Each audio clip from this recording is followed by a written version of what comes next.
Everybody, it's Haji once again. Peace be unto you, brother on the bike. I'm out at Juneteenth Festival in Buffalo. If you don't know, the Juneteenth Festival is to celebrate the Emancipation Proclamation. So, to give you guys a little heads up on how the trip, the 1501 day went. Started off perfectly okay. I took the advice of some of the people who have done it before, especially on 40 Times Around, and a couple other people, with the idea of starting at night, mainly so that when you start getting tired, the daylight's out there and it kind of clicks you back in. So I started pretty much right at around sunset in Austin. Strangely enough, in order for me to get the miles the way I wanted it to go, I had to head down towards San Antonio from Lockhart, Texas, then back up past Austin on the way up to Oklahoma City, and then Oklahoma City over, and then Flagstaff, and then down to Phoenix, or Peoria, really. It started off with no real issues. It is a little painful to go backwards and then go forwards, but no big deal. Started pretty much at sunset. I'm not gonna lie, right around, I took an extra long break. I don't do naps very well, so I did take about a 3-hour nap prior to starting the trip. But during the trip, I know some people take an hour or 2-hour nap. I tend to wake up a lot more tired than I should be from a nap. So what I did do though is right as around 3 a.m. or so, I stopped and met a friend up in Oklahoma City, hung out with her for about a half an hour, so I had an extra half an hour, 45 minutes delay there. And then as soon as I left there, I started to get really tired, but I was woken up kind of quickly because I started hitting rain. It was unexpected and unplanned for, and I kept hitting these nice little serious hard downpours, but the downpours would only last for about 5-10 minutes. But after the third one, I went in and put my rain gear on, pulled over, took an extra 30 minutes or so, strapped on the rain gear, mainly just the jacket and the gloves and stuff, and then got on the road. And as soon as I got on the road, never ran into rain again. It is the way it works out. I was still getting wet for a little while from the truck kickbacks and everything, so it still helped. But once I got away from them, the very next gas stop, I took the rain gear back off because, I was basically hot for no reason at that point. I don't regret putting it on though, because if I had continued and kept getting hit the way it was, I would have been soaked.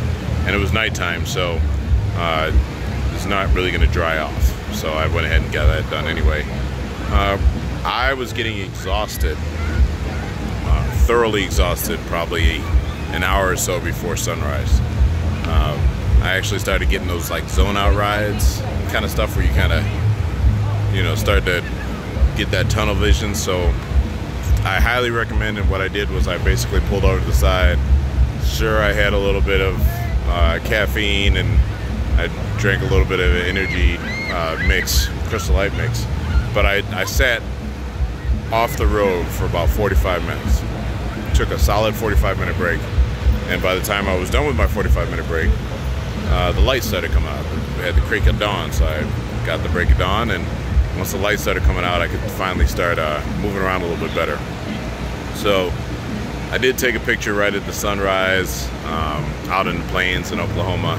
It was pretty. It was actually really pretty with the bike and all.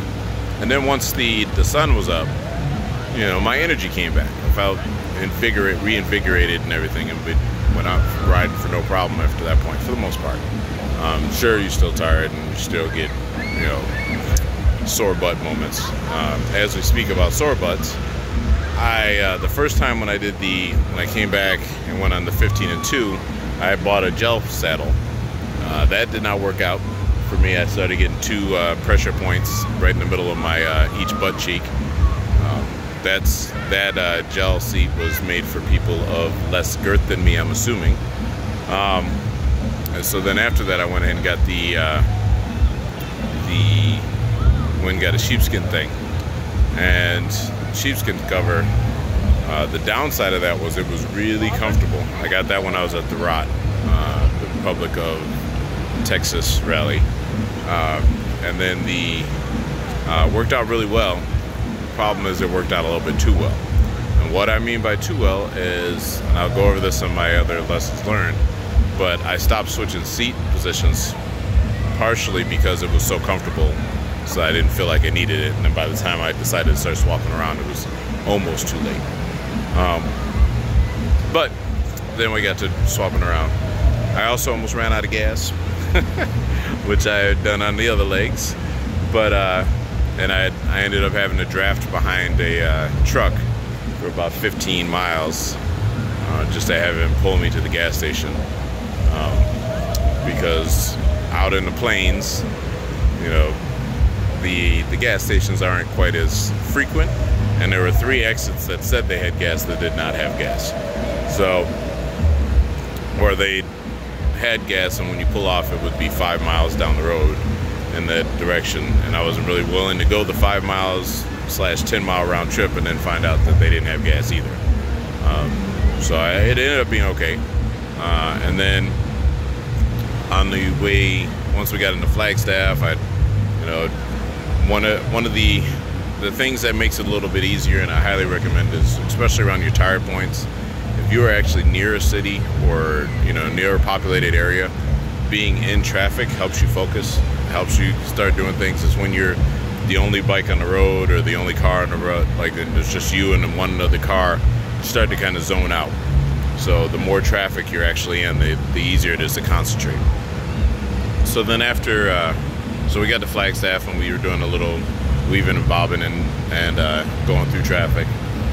And somewhere along the lines, I called the Indian dealership because I was due for an oil change. But somewhere along the lines, I got a fuel injection service light, and then out of only one of my dual pipes was I blowing smoke. So not quite sure what's going on there. So I ended up in, fortunately there's a Indian dealership that's only like 3 miles from where I was going to spend the night anyway. So I was able to drop it off there. The only concern now is whether or not the factory warranty stuff will be done in time for me when I'm supposed to go back in a week, because they don't, while the building was open, the service side for mine was not open, or they had already left, so then they won't be able to check on it until Tuesday. So it puts a little bit of a crunch, because I'll only be there Tuesday through Saturday afternoon. So hopefully they'll be able to get it done in time, and I'll be able to get on the road, and we'll start the next legs going through. I enjoy doing these long rides, but I don't want to have to do them, so I have not bought my next ticket that would have gone out of Seattle. So it's going to hurt me economically, because it's going to be a last minute purchase. But I'm not going to try to buy it until I find out where the bike status is, so that I can fly back and be not trying to change it last minute.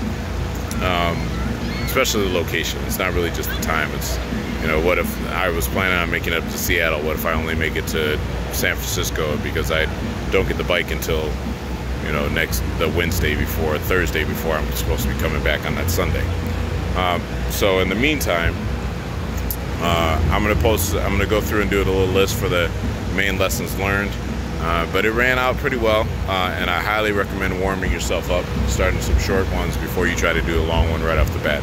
It's kind of the same idea that you don't run a marathon right off the bat. You don't go and do 100-yard sprints and then the next day try to run a marathon. So think of it along those lines. All right, and God willing, I'll talk to you guys later. Please, once again, go on to our page on the GoFundMe.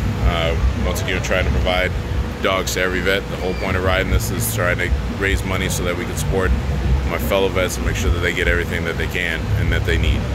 So, God willing, I'll talk to you later, and hopefully you'll also make some donations. And please like and subscribe and share this as best you can. All right? Bye.